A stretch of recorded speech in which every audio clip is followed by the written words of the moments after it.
প্রিয় দর্শক, কেমন আছেন? আশা করছি ভালো আছেন। বাউল আবুল সরকারকে ধর্মীয় অনুভূতিতে আঘাতের জন্য গ্রেফতার করা হয়েছে, ঠিকই আছে। ধর্মীয় অনুভূতিতে আঘাত লেগেছে, আমরা যে ভিডিওটা দেখছি এটা তো আসলে ধর্মীয় অনুভূতিতে আঘাত লাগার কথা, কিন্তু কেন, কোন প্রেক্ষিতে, বাউলরা কিভাবে গান করে, পালা গান কিভাবে হয়, সেটা যদি একটু বলি, একটু ব্যাখ্যা করি, তাহলে হয়তো কিছুটা ক্লিয়ার হবে। আমার এই স্বল্প জ্ঞানে কিছু ভিডিও থেকে কিছু কথা বলবো, আপনারা গ্রহণ করবেন বা না করবেন সেটা আপনাদের ব্যাপার। তবে ভিডিওটা একটু লম্বা হয়ে যেতে পারে, সেই জন্য সবার কাছে সরি বলছি। আরেকটা কথা বলতে চাই, বাউল বয়াতিদেরকে আওয়ামী লীগ বিএনপির ট্যাগ দেওয়া হচ্ছে তা না, এদেরকে যে সম্মানই দিবে তারা সেখানে যে তার জন্য গান করে। আপনার ইলেকশনের সময় আপনি নিয়ে যাবেন, আপনার জন্য গান করবে। আপনার দরবারের জন্য আপনি নিয়ে যাবেন, আপনার জন্য গান করবে। বিএনপির কেউ নিয়ে যাক, জামাতের কেউ নিয়ে যাক, হেফাজতের কেউ নিয়ে যাক, রাজনৈতিক কোনো ব্যক্তি নিয়ে যাক, তারা তার জন্য গান করবে। এটাই এদের নিয়ম। এরা কোনো দলের না, কিন্তু এরা ইসলাম ধর্মের। আমি একটু বলি, এই ভিডিওগুলো নিয়ে বেশ ভাইরাল হচ্ছে, আমরা একটু শুনি।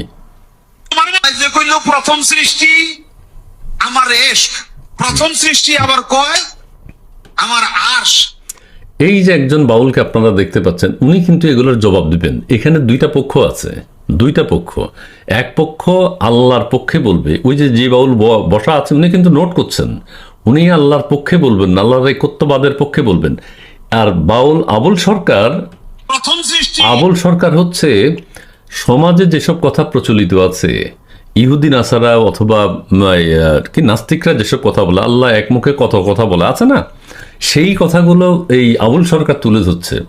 আবুল সরকার তুলে ধরবে যখন, শেষ হবে যখন, তখন তার পরবর্তী বক্তা তার যুক্তি খণ্ডন করবে, সেই উপস্থাপন করবে, আল্লাহর একত্ববাদ সম্পর্কে বলবে। আমরা আবুল সরকারের কথাগুলো এখন শুনি। আবুল সরকারের এই কথাগুলো শুনে কিন্তু আমরা কেঁপে গেছি, স্বাভাবিক ব্যাপার। আবুল সরকার কিন্তু সমাজের কথাগুলো তুলে ধরছেন, এগুলো আবুল সরকারের মনের কথা না। আল্লাহ যে কইল প্রথম সৃষ্টি ইশক, আমার ইশক, প্রথম সৃষ্টি আবার কয় এই জবাব দেন, এই আমার জবাব আরশ। দেন। প্রথম সৃষ্টি আবার কয় নূর, প্রথম সৃষ্টি আবার কয় রূপ। আল্লাহ এক মুখে যে এত কথা কয়, আল্লাহর মুখ কয়টা? রাইট, খালি কয়টা না, ওটা মুখ না হুক, এটা আমার মুখ না হুক। আচ্ছা, এগুলো হলো গ্রামীণ ভাষা। গ্রামের যে শ্রোতারা বসে আছে আশেপাশে চতুর্দিকে, তারা এইসব ভাষা পছন্দ করে বা সহজে কমিউনিকেট করা যায়। হ্যাঁ, এখন আল্লাহ মুখ না হুক এই কথা বললো না, তার অপরপক্ষ যে আল্লাহর পক্ষে বলবে, সৃষ্টিকর্তার একত্ববাদ সম্পর্কে বলবে, সে কিন্তু ক্ষুব্ধ হয়ে এখন বলবে। সেটা তো আমরা শুনি নাই, সে বিক্ষুব্ধ হয়ে যাবে এখন। সে বিক্ষুব্ধ হয়ে এই আবুল সরকারকে তখন আবার বিভিন্ন বিতর্কে ফেলে দেবেন। আমরা এই ভিডিওটা শুনি, এটা একটু লম্বা আছে, আপনারা একটু মনোযোগ দিয়ে শুনবেন। যতই কথা কমু, আমার কিন্তু আপনারা